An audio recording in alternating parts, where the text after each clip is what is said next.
LWO1 WeatherNet. Liftoff conditions looking pretty good. The STS is ready for launch. Ignition. Liftoff. Falcon 9 has cleared the tower.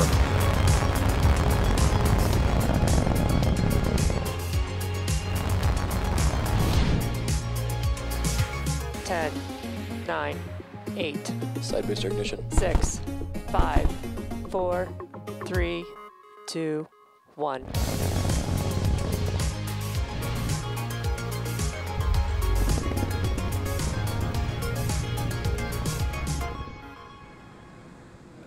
Good morning. It's Sunday, October 18th, and you're looking at a live view of Falcon 9 as it awaits its 8:25 a.m. Eastern Time launch from Pad 39A at Kennedy Space Center.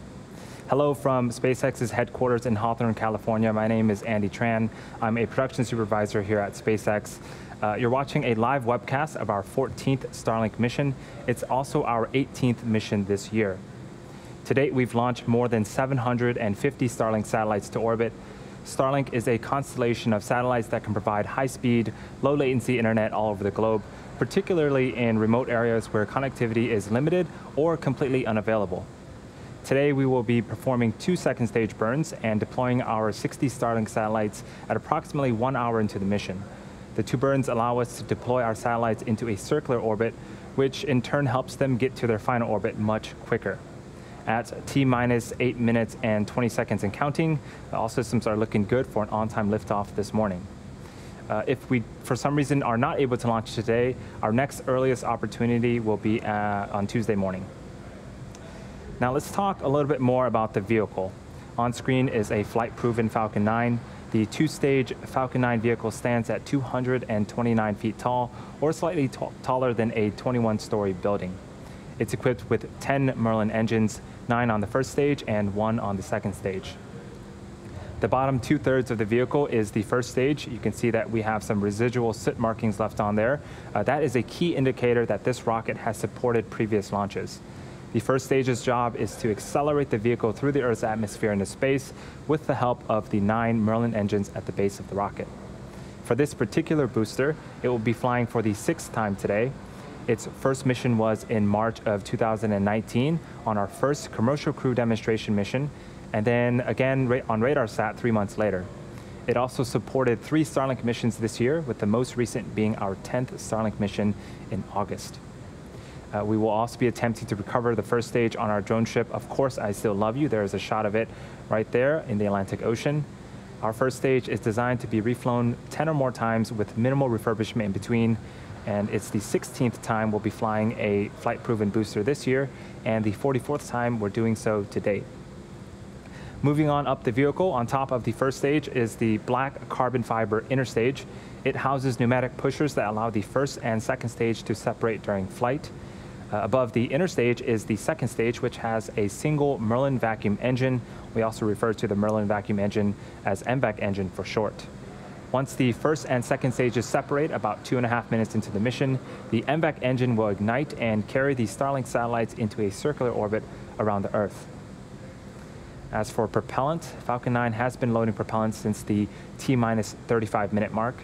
Our vehicle is a bipropellant vehicle, which means that we use 2 types of propellant, a fuel and an oxidizer.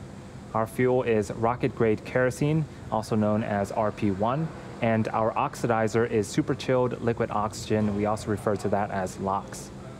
Currently, both RP1 and LOX are nearly fully loaded on both stages, and LOX will continue to be topped off right until the last minutes of the countdown. And lastly, at the very top of the rocket is a large nose cone. This carbon composite structure is called the satellite fairing.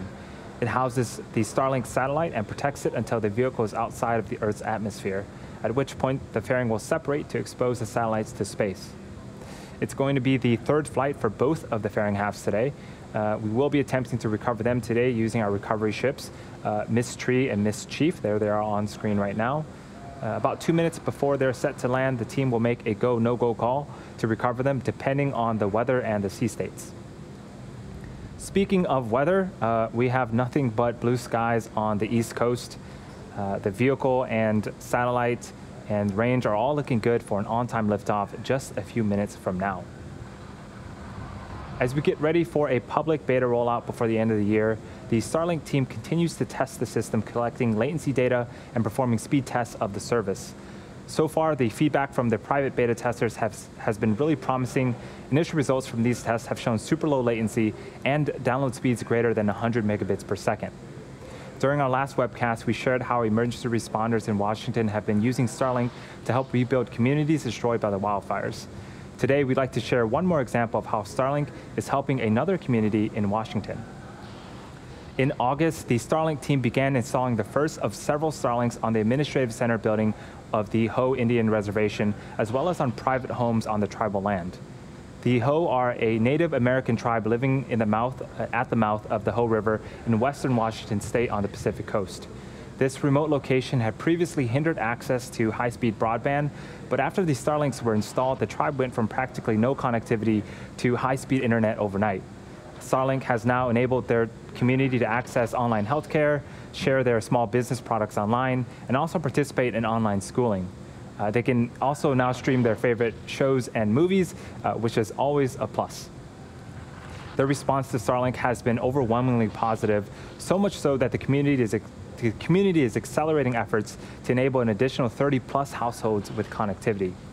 We're super excited and definitely looking forward to more partnerships like this in the near future. If you're interested and would like to receive updates on Starlink news and service availability, please visit starlink.com.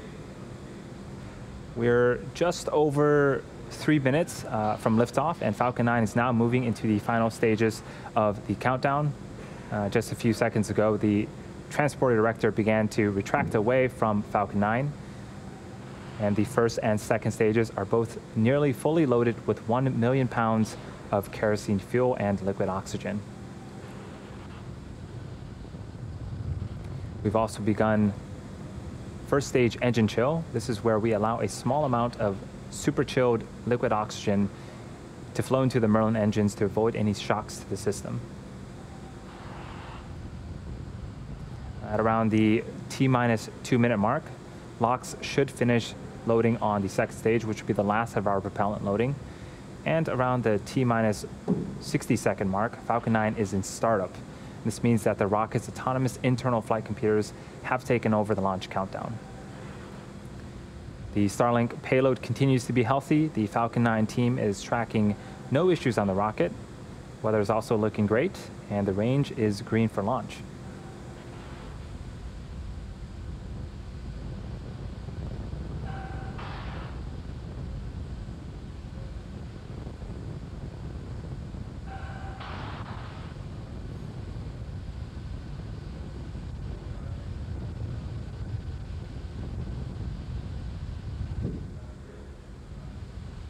You can start to see that we're venting the super chilled liquid oxygen.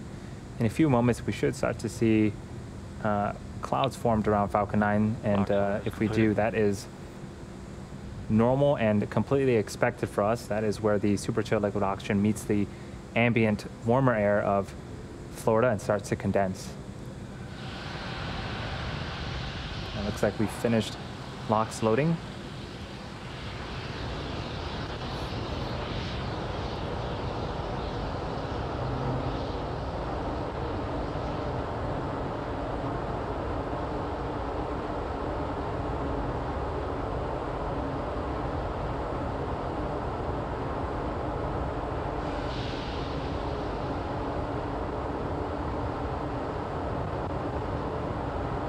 At this stage, the Falcon 9 internal flight computers have now taken over the launch countdown. The first and second stage are also beginning to pressurize for launch. LD, go for launch. And there's the launch director giving the final go for launch at T-minus 30 seconds and counting. All systems are go for launch. Let's listen in to terminal count and watch as Falcon 9 takes our 60 Starlink satellites into orbit.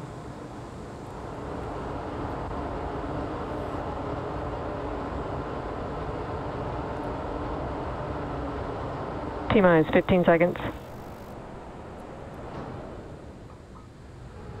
10, 9, 8, 7, 6, 5, 4, 3, 2, 1, 0. Ignition and liftoff.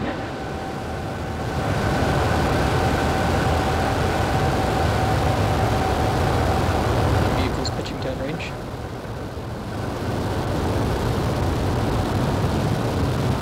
Stage 1 chamber pressures are nominal.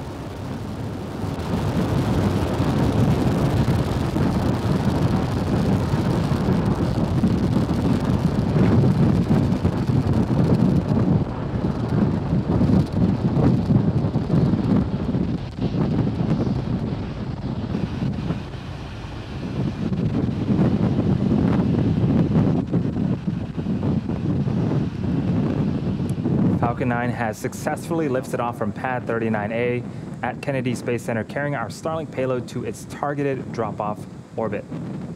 Moments ago, we've begun to throttle down our engines on the first stage in preparation for max Q. Max Q is where the vehicle will experience the highest amount of aerodynamic pressure.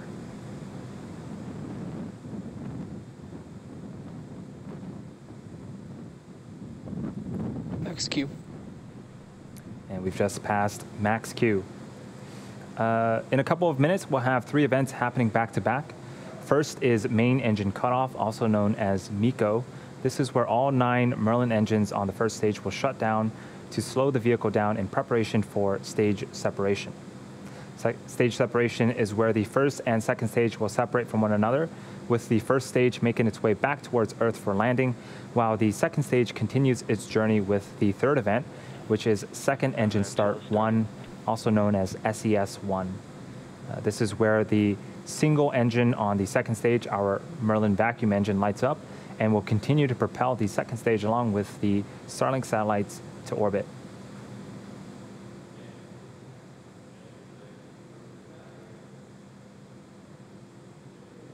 We're about 25 seconds away from main engine cutoff. Got some really cool footage of Falcon 9 right now.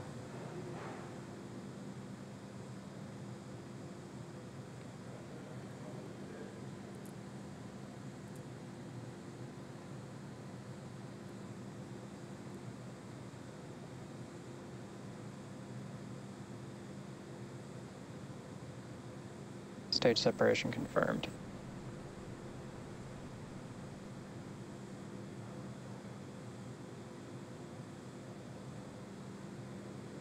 All right, we had successful main engine cutoff, stage separation, and our second stage engine is now up on power on the right-hand side of your screen.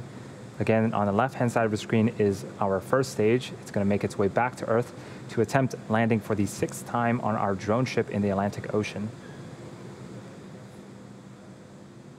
Next event coming up is fairing deploy. It should happen just a few seconds from now.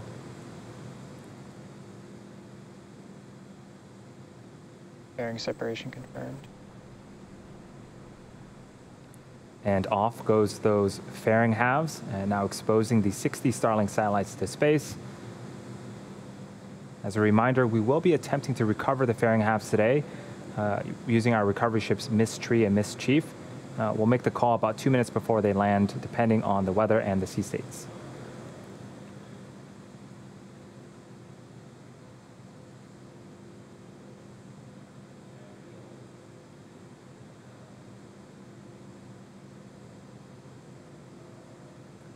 We're just over T+4 minutes to flight, and as the second stage heads towards its targeted drop-off orbit, the first stage will execute 2 burns in order to make its way back towards Earth. The first stage is what you see on the left-hand side of your screen. The first is the entry burn, where 3 of the Merlin engines will reignite. This helps to slow the stage down as it re-enters the upper parts of the Earth's atmosphere. The second burn is the landing burn. This is a single engine burn that brings the vehicle speed down rapidly in order to land on the drone ship. The first burn, the entry burn, should happen around the T+6 minute and 20-second mark, while the second burn will happen around the T+8 minute mark.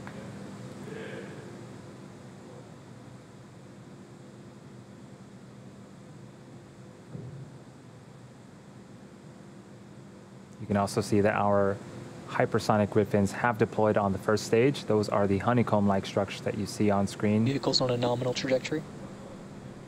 They help to guide and steer the first stage back during descent.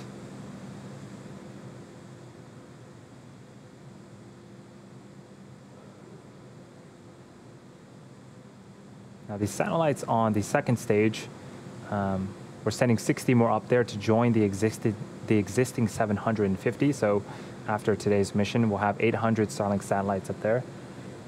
The satellites will stay powered down until after stage separation, until after they separate from the second stage.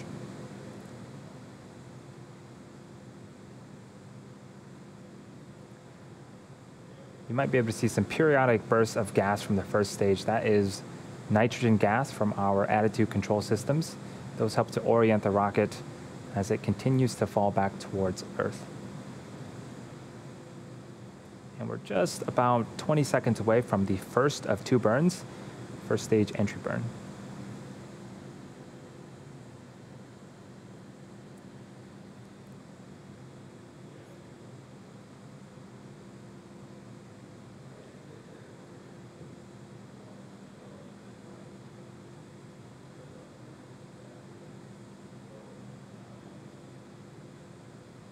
Stage 1 entry burn startup.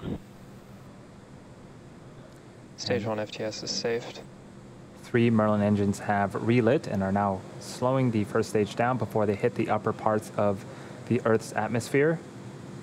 I have a few more seconds left on this burn. Stage 1 entry burn shutdown. All right, the second burn will be happening about 90 seconds from now.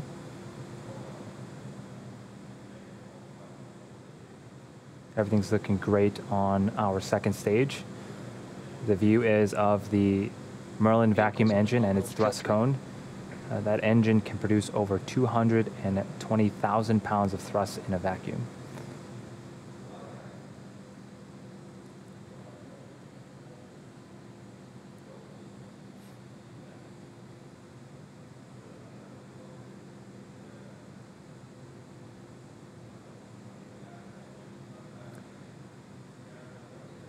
We're about 30 seconds away from the beginning of our second and final burn. During this burn, the 4 landing legs stowed at the base of the first stage will also deploy right before we land.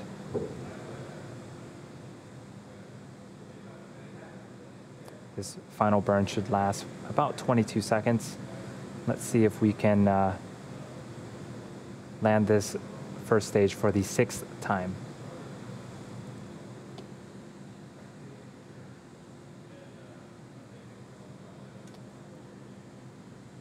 Stage 1 landing burn. Terminal guidance.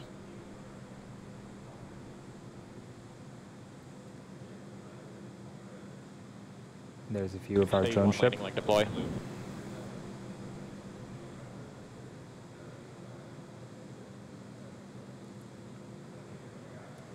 And right down the middle, Falcon 9 has landed. This particular booster has landed for the 6th time. This marks our 62nd successful recovery of a Falcon 9 first stage, and the 32nd time we've landed on this particular drone ship. Of course, I still love you. Great way to start off a Sunday. So now for the second stage, we're waiting for second engine cutoff before entering a coast phase. Eco confirmed. Expected loss of signal, Cape. And we did see that we had second engine cut off.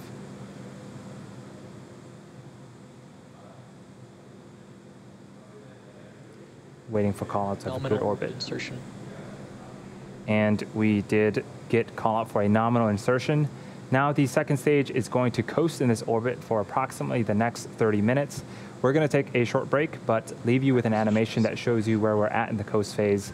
We'll see you back here at the T plus 43-minute mark for the relight of our second stage.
Expected loss of signal, Bermuda.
Expected loss of signal, Newfoundland.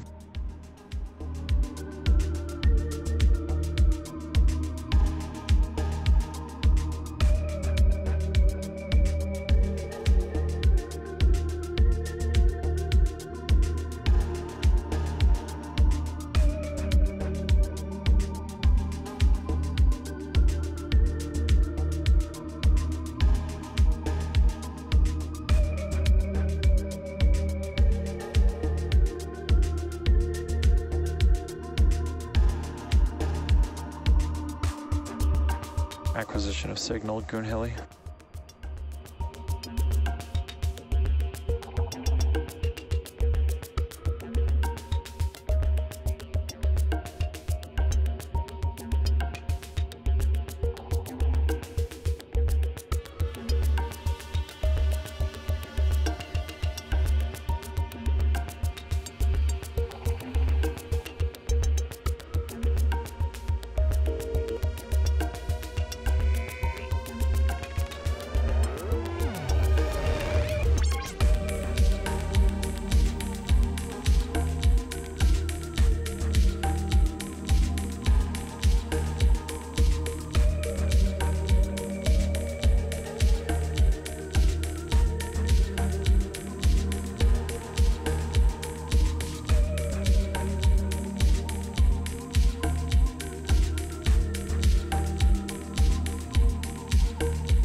lost a signal, Goon Heli.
Acquisition of signal, Diego Garcia.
Welcome back to the webcast for our 14th Starlink mission. If you're just joining us, we had successful liftoff of Falcon 9 from Pad 39A at Kennedy Space Center. We were able to recover our first stage on our drone ship in the Atlantic Ocean and successfully enter our first coast phase. We're now waiting on the relight of our second stage MVAC engine. That should occur in the next few seconds. This burn is a very short one, lasting just about 2 seconds.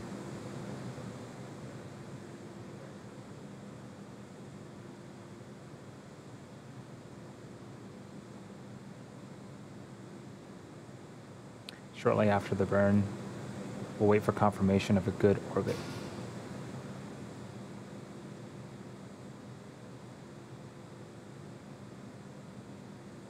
Restart ignition confirmed.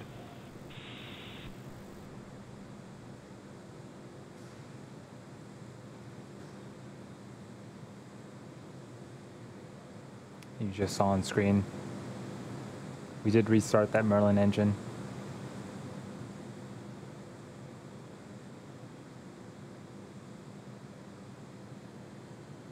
Nominal orbit insertion. And that's what we needed to hear, a good orbital insertion. Now the second stage is going to coast once again for the next 18 minutes or so. During this time, it will start to spin along its central axis, giving the Starlink satellites the momentum they need to space themselves out after deploying. We'll see you back here around the T+ 1 hour and 2 minute mark.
Expected loss of signal, Garcia.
Acquisition of signal, Tasmania.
Welcome back once again to the webcast for Starlink Mission 14.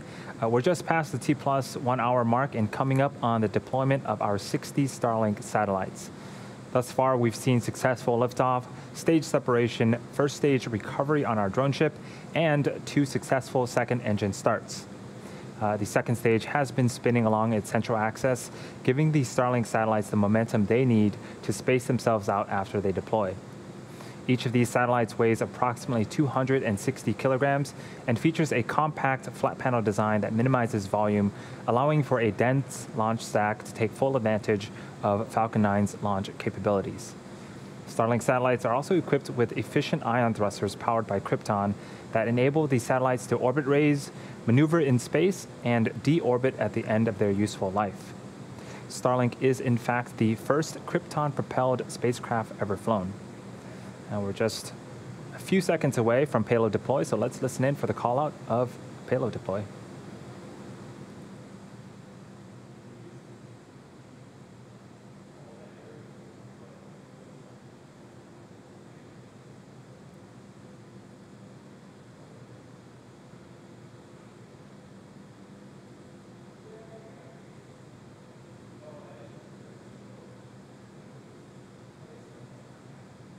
Starlink deploy confirmed.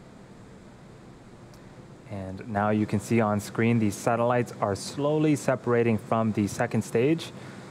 Shortly they will deploy their solar arrays and over the next few weeks distance themselves from one another and use their onboard ion thrusters to make their way to their operational orbit. That's a very cool shot. Quick update on fairing catches. It looks like we had a good catch on both fairing halves, but the corner of the net on Mist Tree didn't hold up and gave way. We didn't have any impacts to the recovery team personnel, so we'll bring them back and see if we can use them on a future flight. And with that, we'll be bringing our webcast to a close. Thank you to the Range and Federal Aviation Administration for supporting today's mission. Again, if you are interested in getting future news about our Starlink service, head on over to starlink.com and sign up for updates. Thanks for tuning in, and have a great rest of the Sunday, everyone.